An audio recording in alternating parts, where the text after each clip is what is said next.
ಜಾತಕದಲ್ಲಿನ ದೋಷ ನಿವಾರಣೆಗಾಗಿ ಮನೆ ಪಾಠ ಹೇಳಿಸಿಕೊಳ್ಳಲು ಬರುತ್ತಿದ್ದ 13 ವರ್ಷದ ವಿದ್ಯಾರ್ಥಿಯನ್ನೇ ಶಿಕ್ಷಕಿಯೊಬ್ಬಳು ಇಲ್ಲಿ ವಿವಾಹದ ಘಟನೆ ಇತ್ತೀಚೆಗೆ ಪಂಜಾಬ್ದಲ್ಲಿ ನಡೆದಿದೆ. ಪಂಜಾಬ್ ರಾಜ್ಯದ ಜಲಂಧರ್ ನಗರದ ಬಸ್ತಿಬಾವ್ ಖೇಲ್ ನಿವಾಸಿಯಾಗಿರುವ ಶಿಕ್ಷಕಿಯೊಬ್ಬಳು ಮದುವೆ ವಯಸ್ಸು ಬಂದರೂ ವಿವಾಹವಾಗಿರಲಿಲ್ಲ. ಹೀಗಾಗಿ ಜ್ಯೋತಿಷ್ಯೊಬ್ಬರನ್ನ ಭೇಟಿಯಾಗಿ ಸಮಸ್ಯೆಯನ್ನು ತಿಳಿಸಿದ್ದಾಳೆ. ಹೀಗಾಗಿ ಈ ವೇಳೆ ಶಿಕ್ಷಕಿಯ ಜಾತಕದಲ್ಲಿ ಮಾಂಗಲಿಕ ದೋಷವಿದ್ದು ಈ ದೋಷವೇ ಮದುವೆಗೆ ತೊಡಕಾಗಿದೆ. ಅಪ್ರಾಪ್ತ ವಯಸ್ಸಿನ ಬಾಲಕರನ್ನು ವಿವಾಹ ಆದರೆ ದೋಷ ಪರಿಹಾರವಾಗುತ್ತದೆ ಎಂದು ಅವಳಿಗೆ ಸಲಹೆ ಕೊಡಲಾಗಿತ್ತು. ಇದನ್ನು ನಂಬಿದ ಶಿಕ್ಷಕಿ ಹಾಗೂ ಪೋಷಕರು ಅಪ್ರಾಪ್ತ ಬಾಲಕರೊಂದಿಗೆ ವಿವಾಹ ಮಾಡುವ ನಿರ್ಧಾರಕ್ಕೆ ಬಂದಿದ್ದರು. ಇದೇ ವೇಳೆಯಲ್ಲಿ ಶಿಕ್ಷಕಿಯ ಕೈಯಲ್ಲಿ ಮನೆ ಪಾಠ ಹೇಳಿಸಿಕೊಳ್ಳಲು ಬರುತ್ತಿದ್ದ 13 ವರ್ಷದ ಬಾಲಕರೊಂದಿಗೆ ಸಾಂಕೇತಿಕವಾಗಿ ವಿವಾಹ ಮಾಡಲು ಪ್ಲಾನ್ ರೂಪಿಸಿದ್ದಾರೆ. ಇದಕ್ಕಾಗಿ ಶಿಕ್ಷಕಿ ಬಾಲಕನ ಪೋಷಕರಿಗೆ ಕರೆ ಮಾಡಿ 1 ವಾರ ತನ್ನ ಮನೆಯಲ್ಲಿಯೇ ತಂಗಲು ಅನುಮತಿಯನ್ನು ಪಡೆದುಕೊಳ್ಳುತ್ತಾಳೆ. ಶಿಕ್ಷಕಿ ಹಾಗೂ ಪೋಷಕರು ಮದುವೆಗೆ ಸಿದ್ಧತೆ ಮಾಡಿಕೊಂಡಿದ್ದಾರೆ. ಮೆಹಂದಿ, ಫೇರೆ ಮತ್ತು ಸುಹಾಗ್ರಾತ್ ಸಮಾರಂಭದ ಜೊತೆಗೆ ವಿವಾಹವನ್ನು ಶಾಸ್ತ್ರೋಕ್ತವಾಗಿ ನೆರವೇರಿಸಿದ್ದಾರೆ.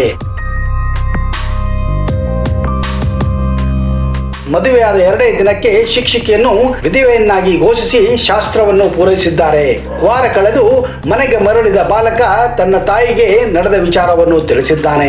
ಬಾಲಕನನ್ನು ಅಕ್ರಮವಾಗಿ ಬಂಧನದಲ್ಲಿರಿಸಿಕೊಂಡು ಬಲವಂತವಾಗಿ ವಿವಾಹವನ್ನು ನೆರವೇರಿಸಿದ್ದಕ್ಕಾಗಿ ಬಾಲಕರ ಕುಟುಂಬ ಪೊಲೀಸ್ ಠಾಣೆಗೆ ದೂರು ನೀಡಿದ್ದಾರೆ. ದೂರು ದಾಖಲಿಸಿಕೊಂಡ ಪೊಲೀಸರು ತನಿಖೆಯನ್ನು ಮುಂದುವರೆಸಿದ್ದಾರೆ. ಆದರೆ ಪೋಷಕರು ಹಾಗೂ ಶಿಕ್ಷಕಿಯ ಕಡೆಯ ರಾಜಿ ಮೂಲಕ ಈ ಪ್ರಕರಣ ಬಗೆಹರಿಸಿಕೊಳ್ಳಲಾಗಿದೆ. ಆದರೆ ಅಪ್ರಾಪ್ತ ಬಾಲಕನ ಅಕ್ರಮದಲ್ಲಿ ಬಂಧಿಸಿ ಬಲವಂತವಾಗಿ ವಿವಾಹ ಮಾಡಿರುವ ಪ್ರಕರಣವನ್ನು ಪಂಜಾಬ್ ಪೊಲೀಸರು ಗಂಭೀರವಾಗಿ ಪರಿಗಣಿಸಿದ್ದಾರೆ. ಅಲ್ಲದೆ ಹಿರಿಯ ಅಧಿಕಾರಿಗಳು ಇದನ್ನ ತನಿಖೆಗೆ ಆದೇಶ ನೀಡಿದ್ದಾರೆ.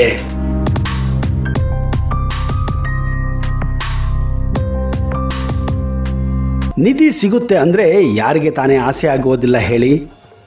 ನಿಧಿ ಆಸೆಗೆ ನರ ಬಲಿ ಕೊಡೋದು, ಕುರಿ ಕೋಳಿಗಳನ್ನು ಬಲಿ ಕೊಡೋದು, ಚಿತ್ರ ವಿಚಿತ್ರ ಪೂಜೆಗಳನ್ನು ಮಾಡುವುದು, ದೇವಸ್ಥಾನಗಳಲ್ಲಿ ವಿಗ್ರಹ ಇರೋ ಜಾಗದಲ್ಲಿ ಅಗಿಯುವುದು, ಹೀಗೆ ನಾನಾ ರೀತಿಯ ಮೂಢನಂಬಿಕೆಗೆ ಜನ ಜೋತು ಬೀಳುವುದನ್ನು ನಾವು ಕೇಳಿದ್ದೇವೆ, ನೋಡಿದ್ದೇವೆ.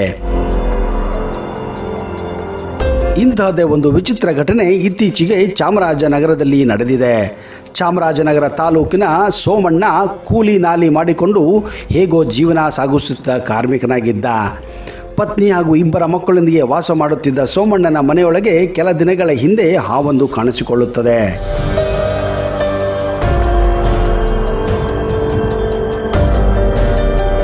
ಮನೆಯಲ್ಲಿ ಮಕ್ಕಳು ಇದ್ದಿದ್ದರಿಂದ ತೊಂದರೆಯಾಗಬಂದು ಎನಿಸಿದ ಸೋಮಣ್ಣ ಈ ಹಾವನ್ನ ಹಿಡಿದು ಸಾಯಿಸುತ್ತಾನೆ. ಆದರೆ 1-2 ದಿನಗಳ ನಂತರ ಮನೆಯೊಳಗೆ ಮತ್ತೆ 2 ಹಾವುಗಳು ಕಂಡುಬರುತ್ತವೆ. ಅಷ್ಟೇ ಅಲ್ಲದೆ ಮನೆಯೊಳಗಷ್ಟೇ ಅಲ್ಲ, ಮನೆಯ ಸುತ್ತಮುತ್ತ ಪದೇ ಪದೇ ಹಾವುಗಳನ್ನು ಕಾಣಿಸಿಕೊಳ್ಳುತ್ತವೆ. ಇದರಿಂದ ಭಯಭೀತನಾದ ಸೋಮಣ್ಣ ಹತ್ತಿರದ ಸಂಬಂಧಿಗೆ ಈ ವಿಷಯವನ್ನ ಸವಿಸ್ತಾರವಾಗಿ ಹೇಳುತ್ತಾನೆ.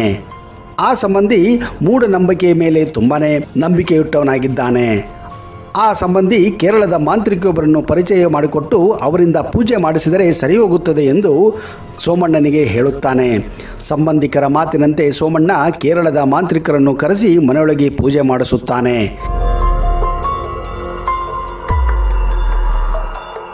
ಹೀಗೆ ಪೂಜೆ ಮಾಡಿದಾಗ ಆ ಕೇರಳದ ಮಾಂತ್ರಿಕ ನಿಮ್ಮ ಮನೆಯೊಳಗಿನ ನೆಲದಲ್ಲಿ ನಿಧಿ ಇದ್ದು ಆ ನಿಧಿಯನ್ನು ಸರ್ಪಗಳು ಕಾಯುತ್ತಿದೆ ಎಂದು ಆ ಮಂತ್ರವಾದಿ ಸೋಮಣ್ಣನನ್ನು ನಂಬಿಸಿದ್ದಾನೆ. ಬಳಿಕ ನೆಲದೊಳಗಿನ ನಿಧಿಯನ್ನು ತೆಗೆಯಲು 1 ವಾರ ಕಾಲ ಮನೆಯೊಳಗೆ ಪೂಜೆ ಪುನಸ್ಕಾರಗಳನ್ನು ಮಾಡಿಸುತ್ತಾನೆ. ಇದಕ್ಕಾಗಿ ಸಹಸ್ರಾರು ರೂಪಾಯಿಗಳನ್ನು ಸೋಮಣ್ಣನಿಂದ ವಸೂಲಿ ಮಾಡುತ್ತಾನೆ. ಸೋಮಣ್ಣ ಸಾಲ ಸೋಲ ಮಾಡಿ ಆ ಮಾಂತ್ರಿಕನಿಗೆ ದುಡ್ಡನ್ನು ಕೊಡುತ್ತಾನೆ. ಮನೆಯೊಳಗೆ 20 ಅಡಿ ಆಳದಲ್ಲಿ ನಿಧಿ ಇದ್ದು ಗುಂಡಿ ತೆಗೆಯಿರಿ ಎಂದು ಹೇಳಿ ಆ ಮಂತ್ರವಾದಿ ಹೋಗುತ್ತಾನೆ. ಮಾಂತ್ರಿಕನ ಮಾತು ನಂಬಿದ ಸೋಮಣ್ಣ ಹಾಗೂ ಆತನ ಪತ್ನಿ ಇಬ್ಬರೇ ಸೇರಿಕೊಂಡು ಮನೆಯೊಳಗೆ ಸುಮಾರು 20 ಅಡಿ ಆಳದ ಬಾವಿಯಂತೆ ಗುಂಡಿ ತೋಡಿದ್ದಾರೆ. ಅಕ್ಕಪಕ್ಕದ ಮನೆಯವರಿಗೂ ಗೊತ್ತಾಗದಂತೆ ಯಾವುದೇ ಸದ್ದಿಲ್ಲದೆ ರಾತ್ರಿಯ ಸಮಯದಲ್ಲಿ 20 ಅಡಿ ಆಳ ಗುಂಡಿ ತೆಗೆದಿದ್ದಾರೆ. ಮಣ್ಣನ್ನು ಹೊರ ಹಾಕಿದರೆ ಎಲ್ಲಿ ಅಕ್ಕಪಕ್ಕದವರಿಗೆ ಗೊತ್ತಾಗಿ ಬಿಡುತ್ತದೆ ಎಂದು ಮನೆಯೊಳಗಿನ ಕೊಠಡಿಯೊಂದಲ್ಲಿ ಮಣ್ಣನ್ನು ತುಂಬಿದ್ದಾರೆ. ಕೊನೆಗೆ 20 ಅಡಿ ಆಳ ತೆಗೆದರೂ ಯಾವ ನಿಧಿಯೂ ಸಿಗದೆ ಮೋಸ ಹೋಗಿದ್ದಾರೆ. ಈ ವಿಚಾರ ಹೇಗೋ ಚಾಮರಾಜನಗರ ಪೂರ್ವ ಪೊಲೀಸರ ಗಮನಕ್ಕೆ ಬಂದು ಅವರು ಸೋಮಣ್ಣನ ಮನೆಗೆ ಭೇಟಿ ನೀಡಿ ಪರಿಶೀಲನೆ ಮಾಡಿದ್ದಾರೆ. ಪೊಲೀಸರ ಭೇಟಿ ನಂತರ ನಿಧಿಯಾಸಿಗೆ ಗುಂಡು ತೆಗೆದಿರುವ ವಿಷಯ ಬಯಲಾಗಿದೆ. ಸೋಮಣ್ಣನನ್ನು ಪೊಲೀಸರು ವಿಚಾರಣೆ ನಡೆಸಿ ಎಚ್ಚರಿಕೆ ನೀಡಿ ಕಳುಹಿಸಿದ್ದಾರೆ ಹಾಗೂ ಆ ಮಾಂತ್ರಿಕನನ್ನು ಹುಡುಕಲು ಪ್ರಾರಂಭಿಸಿದ್ದಾರೆ. ಇದೀಗ ಕೇರಳದ ಮಾಂತ್ರಿಕವಾದಿ ಮೊಬೈಲ್ ಅನ್ನು ಸ್ವಿಚ್ ಆಫ್ ಮಾಡಿಕೊಂಡಿದ್ದಾನೆ. ಸೋಮಣ್ಣ ಮಂತ್ರವಾದಿ ಮಾತು ಕೇಳಿ ಮನೆ ಅಗೆದು ಹಾಳು ಮಾಡಿಕೊಂಡಿದ್ದಾನೆ. ಇದಕ್ಕೆ ಅನ್ನೋದು ಮೋಸ ಹೋಗುವವರು ಇರುವವರೆಗೂ ಮೋಸ ಮಾಡುವವರು ಇರುತ್ತಾರೆ ಅಂತ.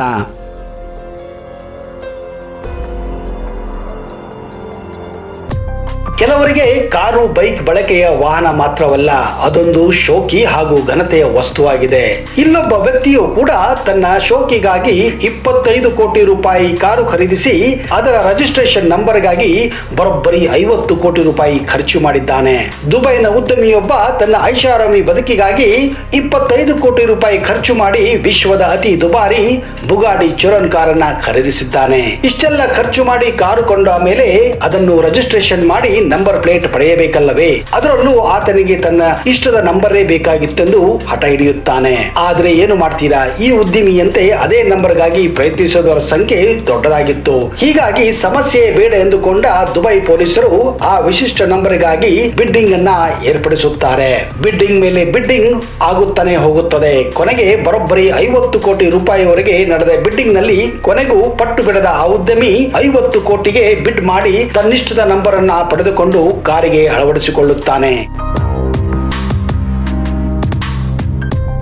ಇಷ್ಟಕ್ಕೂ ಆತ 50 ಕೋಟಿ ಖರ್ಚು ಮಾಡಿ ಪಡೆದ ನಂಬರು ಯಾವುದು ಗೊತ್ತಾ? 9. ಹೌದು ಸ್ನೇಹಿತರೆ, 9 ಅನ್ನೋದು ಕೆಲವರಿಗೆ ಇಷ್ಟವಾದ ಹಾಗೂ ಲಕ್ಕಿ ನಂಬರ್ ಕೂಡ ಆಗಿರುತ್ತದೆ. ಇದೇ ಕಾರಣ ಇಷ್ಟು ಖರ್ಚು ಮಾಡಿ ಆ ನಂಬರ್ ಅನ್ನ ಅವನು ಪಡೆದಿದ್ದಾನೆ. ಇನ್ನೊಂದು ಇಂಟ್ರೆಸ್ಟಿಂಗ್ ವಿಚಾರ ಅಂದ್ರೆ ಬಿಡ್ಡಿಂಗ್ ನಲ್ಲಿ 100 ಕೋಟಿವರೆಗೂ ಬಿಡ್ ಮಾಡಿ ಆದ್ರೂ ಆ ನಂಬರ್ ಪ್ಲೇಟ್ ಅನ್ನ ಪಡೆಯಲೇಬೇಕೆಂದು ಅವನ ಹಠವಾಗಿತ್ತಂತೆ. ಅಲ್ಲಿಗೆ ವಿಶ್ವದ ದುಬಾರಿ ಕಾರಿಗೆ 25 ಕೋಟಿ ಹಾಗೂ ಅದರ ನಂಬರ್ ಪ್ಲೇಟಿಗಾಗಿ 50 ಕೋಟಿ, ಒಟ್ಟು 75 ಕೋಟಿ ರೂಪಾಯಿ ಖರ್ಚು ಮಾಡಿದ್ದು ಈ ಉದ್ಯಮಿ ಅವನ ಶೋಕಿಯಾಗಿ. ಹೀಗಾಗಿ ಅವನು ಇತ್ತೀಚೆಗೆ ವಿಶ್ವದಲ್ಲಿ ಗಮನ ಸೆಳೆದಿದ್ದಾನೆ.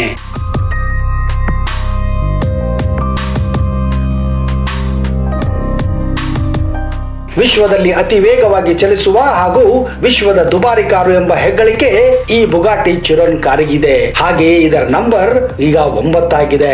ವಿಶ್ವದ ಹಲವು ಶ್ರೀಮಂತರ ಪಾರ್ಕಿಂಗ್ ಗೆ ಸೇರಿರುವ ಈ ಬುಗಾಟಿ ಚಿರೋನ್ ಕಾರು ಗಂಟೆಗೆ 490 ಕಿಲೋಮೀಟರ್ ವೇಗದಲ್ಲಿ ಚಲಿಸುವ ಸಾಮರ್ಥ್ಯ ಹೊಂದಿದೆ.